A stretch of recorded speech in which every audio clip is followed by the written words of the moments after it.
زندگی ویسی ہونی چاہیے جیسے ایک شیر کی ہوتی ہے۔ صبح اٹھے، نہ دانت صاف کرنے، نہ جھنجھناہٹ، نہ منہ دھونے کی فکر، سیدھا شکار پر نکلے۔ چند لمحوں میں ہرن دبوچا، پیٹ پڑا، پانی پیا، ڈکار مارا اور پھر کسی درخت کی ٹھنڈی چھاؤں میں آرام سے دن گزار دیا۔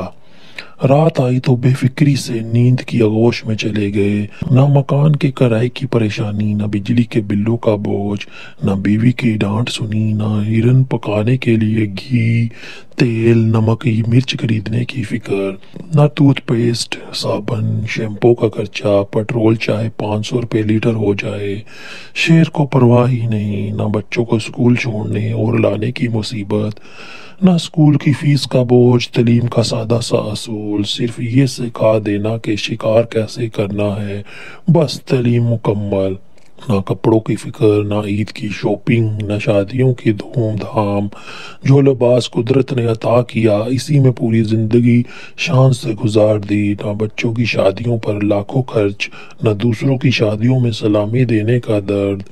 ٹیپو سلطان نے یوں ہی نہیں کہا تھا کہ شیر کی ایک دن کی زندگی گیدڑ کی 100 سالہ زندگی سے بہتر ہے، بلکہ سچ تو یہ ہے کہ شیر کا ایک دن انسانوں کے 100 سالہ مصروف اور پریشان زندگی سے 1000 درجے بہتر ہے۔ کیسی انفارمیٹنگ ویڈیو لگی ہے کمنٹ میں ضرور بتائیے گا۔ اگلی ویڈیو کے ساتھ پھر سے حاضر ہوں گے، تب تک کے لیے اجازت دیجیے۔